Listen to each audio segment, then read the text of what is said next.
Okay, the process I'm going to show you today is called air layering, or in some places it's called marcotting. And what it does is it produces a tree that's identical to the mother tree. So if you have an heirloom variety or some kind of tree that is in your grandfather's backyard and you really love that tree, you can in effect copy it and take it and put it in your backyard. It's not a new method. It's been done for thousands of years. And it works by turning a branch like this into a new tree. And it will work on nearly all woody plants, so even if it's a shrub, anything that has a woody stem, air layering will work on.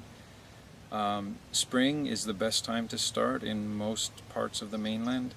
You want to do it during the growing season.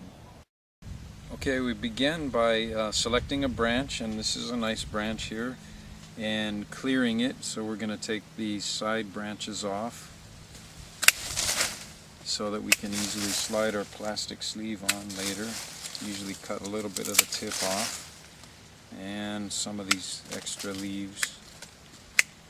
And once that's in place, we grab our plastic sleeve, and I put that on my arm like this, and then take that arm and grab and kind of crush these leaves so that I can slide the sleeve over. And you want to do this carefully because you don't want to make a hole in the plastic. If you make a hole in the plastic, it potentially can collect water in there and stop the air layer, the roots from growing. Okay, now once I've got that on, now I'll take a place here and make two cuts through the bark at about 1 inch apart.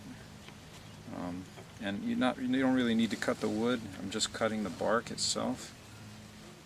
I do it that way, about 1 inch apart. And once I've got those, I will take my pair of pliers and rough that up, take that off. And just like that, so, and rough the wood underneath it just a little bit like that. Next, I take one of my rubber bands. All this stuff is in your kit, so so it's there, all laid out, ready for you to use. And I take it this way, and actually do it this way. Take the rubber band and tie it back on itself this way. And go around a number of times, and I'm about 1 inch ahead of that cut there. And by the way, this cut right here is where roots will form. Over here is the tip of the branch. Alright, now I'll take my rooting hormone and paint that end of the cut there, so that'll encourage the formation of roots right there on that in that little section. Pull this back. Okay, and now we add the pre-moistened peat moss. This also is in your kit there.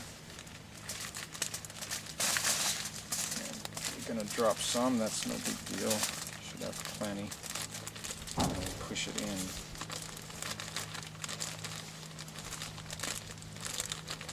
Kind of pack it down to the base of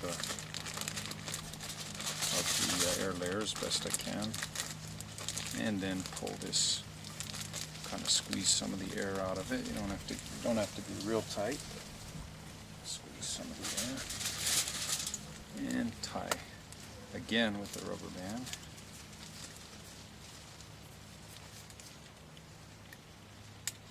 Okay, this next step is if we're in a wet climate here, so we have trouble with it. When it rains a lot, the water runs down and gets into the air layer, and when this gets extra wet, the air layer will not take.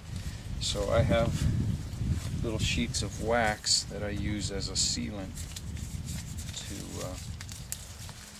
to kind of keep the water out of that. Okay. I'm going to put this on by stretching it, not too much, but just a little bit. stretching it. And then when I reach the end, I just kind of press it in with my finger. And once that's done, now we take some of the foil, also in your kit, and we take it and put it around the the uphill end is the side with the wax, and that's how we put this on. Put that over. And what this does is provides a dark environment for the roots to grow into. Okay. There, it's really easy.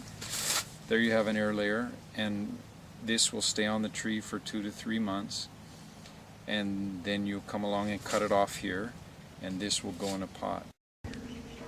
Okay, this is an air layer I did about 3 months ago, and it's should be rooted up now. And coming back to it now, after leaving it on the tree for 3 months, and I open up the foil. See, okay, it's doing very well. It has some roots growing in it. And what I'm going to do now is cut it off the tree, and I cut it below the root zone there, and take that off. And now this, I will take it down to my place, my potting area, and I'll put this in a pot and place it in the shade in my nursery until such time as it's rooted into the pot, and that's usually another 6 months. Okay, this is the air layer that I've cut from the tree, and you can see the remains of the wax here, which should be fairly easy to peel off.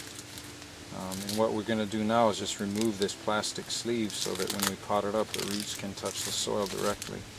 I usually use my clipper to do this, and I do it gently because I don't want to harm what will be the trunk of the tree.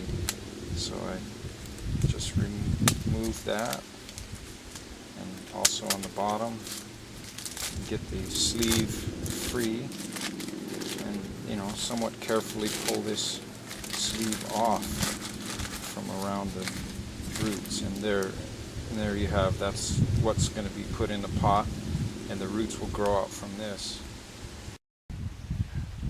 Okay, this is our new tree here, and because the root ball is very small, we want to remove some leaves from the top here so that it won't dry out too quick.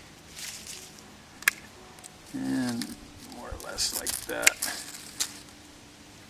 Okay, and now I've got a mix here that's when we put a plant in a container, drainage is a really key issue for that, and so consequently we have the holes in the bottom of the container, and we also have a lot of perlite in our mix here. If you're going to err, I say err on the side of more drainage, because a lot of plants die just because there's too much water and the water can't get away. So I'm going to put this in this pot, and so I put a little bit in, I'm going to center it in the pot, and just add the soil around it. And fill it up, and kind of jiggle it around, get it kind of straight, because that's the way it's going to be. And then tap it down a little bit. Now that I've got it potted up, I'm going to put it someplace where it's partial shade, so that and someplace where I can keep an eye on it. If I were to see some of the leaves turning brown or something like that, I would cut those leaves off. Usually that means that it's not there's too many leaves compared to the root mass. In about 6 months, it will be field plantable, and there you have your brand new tree, genetically identical to the mother tree, and that is it.